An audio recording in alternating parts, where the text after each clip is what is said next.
हमारे साथ आचार्य वेंकटेश कश्यप जी हैं, जो राजेंद्र संस्कृत उच्च विद्यालय मानपुर गया में भी पढ़ाई कर रहे हैं और इनसे हम जानेंगे पितृपक्ष के बारे में। तो वेंकटेश जी, आप बताएं कि क्या महत्व है गया का। गया का महत्व है कि ज्ञान एवं मोक्ष की भूमि गया कहा जाता है। ज्ञान की भूमि इसलिए कहा जाता है कि भगवान बुद्ध को गया में ज्ञान मिला सुजाता के द्वारा, तो ज्ञान की भूमि गया हो गया। और मोक्ष की भूमि कहा जाता है, भगवान नारायण के परम भक्त गयासुर नामक एक राक्षस था। उसने भगवान से वरदान मांगा कि हमें जो सटेगा उसका मोक्ष हो जाए, उनमें सटने से मोक्ष हो जाए। तो इसके कहने से भगवान वरदान तो दे दिए, पर ब्रह्मा को लेख के अनादर हुआ। तो ब्रह्मा जी उथल पथल हो गए कि अब क्या होगा, जो सटेगा उनमें उनका मोक्ष हो जाएगा। तो ब्रह्मा जी और सारे देवतागण मिलकर एक बनाएंगे मीटिंग और बोले कि चलो उसके सर पे यज्ञ करेंगे। तो उसके यहाँ गए और कहे कि हम यज्ञ करेंगे। तो गयासुर कहा कि यज्ञ के लिए जगह देख लीजिए, जहाँ जगह मिले वहाँ यज्ञ कीजिए। तो पूरे गया में देखे, कहूँ यज्ञ के लिए जगह न मिला। तो जब कहे कि नहीं मिला जग, तो कहाँ करोगे, तो आपके शरीर पर जग करेंगे। तो गयासुर के शरीर पर धर्मशिला रखकर यज्ञ किया गया, जो अभी आज यहाँ गया प्रेतशिला के नाम से जाना जाता है। वो धर्मशिला है, वो प्रेतशिला नहीं है। तो जग किए, उसके बाद जग के बाद कहे कि आप लोग हटिए। तो लोग हटने से कहे कि नहीं हटना चाहे। तो भगवान नारायण का पुकारे और नारायण स्वयं आके चतुर्भुज रूप में उसके सीने पर एक पैर रख दिए, जो विष्णु पदगी नाम से जाने जाते हैं। तो कहे कि वरदान मांगो, तो जो हमारे पंचकोश में पिंडदान और तर्पण आदि करेंगे उसका मोक्ष होगा। और वरदान में मांगा कि एक मुंड और एक पिंड हमें रोज चाहिए। प्रेम से बोलिए गया धाम की जय। लोग कहते हैं कि सीता कुंड में ही तर्पण करना चाहिए, वहीं से करना चाहिए। ऐसा कुछ नहीं है। 5 कोस के अंदर में जहाँ भी फल्गु नदी मिलेगा वहाँ तर्पण करने से हमारे पितृ को जल प्राप्त होगा। ये तो सीता कुंड में सुंदरता के लिए जाते हैं और सब सफाई अच्छा है, उसके लिए सीता कुंड में हम लोग तर्पण करने जाते हैं। जहाँ भी हमें सुविधा मिलेगा वहाँ तर्पण करेंगे, हमारे पितृ को प्राप्त होगा।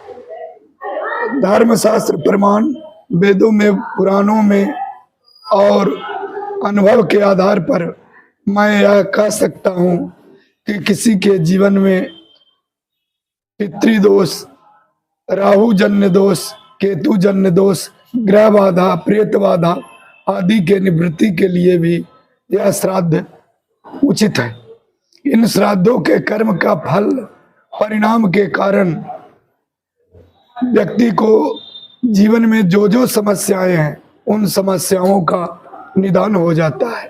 यानी आपने जो भी जिक्र किया कि ग्रह बाधा हो या घर की परेशानी हो, हाँ, तो तर्पण करने और पिंडदान करने से वो उससे मुक्ति मिल सकती है। एकदम, ये मेरा व्यक्तिगत अनुभव है कि चाहे कोई भी ग्रह, कोई भी विग्रह, कोई भी कला, कोई भी मानसिक अशांति हो, तर्पण व पिंडदान करने से उसकी पूर्ण निवृत्ति हो जाती है, जीवन सफल हो जाता है।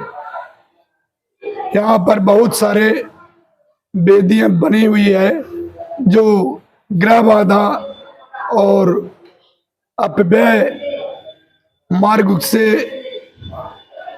निवारण कर सदमार्ग पर चलने के लिए प्रेरणा देता है। हमारे यहाँ धर्मारण्य, भीमकूप वेदी आदि आदि में पिंडदान करने से, तर्पण करने से यह जीवन में जो उथल पुथल, पारिवारिक क्लेश, द्वेष, अशांति, इन तमाम बाधाओं का निवृत्ति हो जाती है। और ये इस बात की प्रमाण धर्मशास्त्रों में है। धर्मशास्त्र का पालन करना मनुष्योचित कर्म है। इसलिए हम जो अनुभव किए हैं, गंगा तीर्थस्थली सभी तीर्थों में सर्व तीर्थेषु यत् फलम गया दामोदरा सह, सभी तीर्थों में जो आप कर्म करते हैं उनमें सबसे उत्तम फलदायिनी फल्गु तीरे गया तटे श्रेष्ठ है।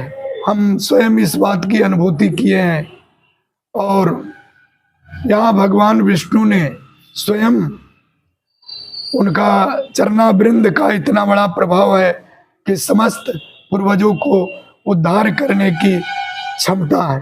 कल की घटना का आप जिक्र कर रहे हैं, कल ऐसा क्या हुआ जो आपको कल कर दिया?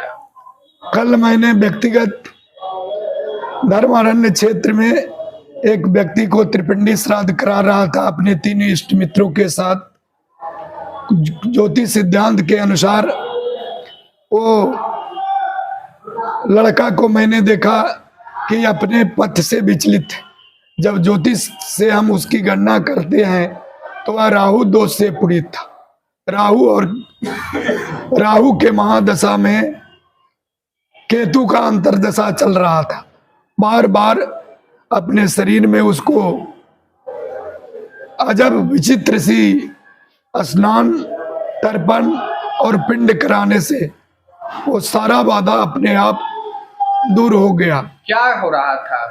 उस पर प्रेत का छाया था जी।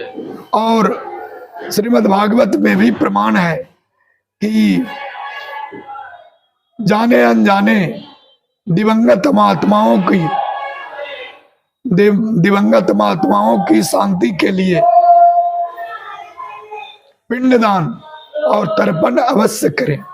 जीवन में सगे संबंधी कोई भी व्यक्ति अगर भूला भटक करके जाने अनजाने में उसको तर्पण नहीं हुआ तो वह प्रेत के रूप में, अनेक जोनिया के रूप में और अपवित्र जोनि के रूप में प्रवेश होकर के मानव को त्रस्त करता है, पीड़ा पहुंचाता है। तो कल क्या वो बाधाएं दूर हो गई उस लड़के? हाँ, वो बाधाएं दूर हो गई और बिल्कुल श्राद्ध के कर्म में 4 बार उसकी एक बहन थी जो जहर वहर खा के मर गई थी, प्रकट हो गई, उसको श्राद्ध करने के लिए बाध्य कर दिया। लेकिन कहते हैं जिस तरह से विज्ञान है, विज्ञान इसे नहीं मानता है कि भूत बाधा है, इस तरह से प्रेत बाधा कुछ होता है। नहीं मानता है तो मानना और ना मानना, हमने जो अनुभव किया वो आपको सत्य सत्य बता रहे हैं। यानी तर्पण करने से वो बाधाएं भी दूर, एकदम ग्रह बाधा, प्रेत बाधा, ये सारे के सारे समस्या का निदान हो जाता है। जो ज्योतिष से निदान नहीं होता है वो तर्पण से निदान हो जाता है। आप अपना परिचय दे दें। मैं स्वामी धरणीधर कॉलेज परैया खुशडीरा गया संस्कृत विभागाध्यक्ष।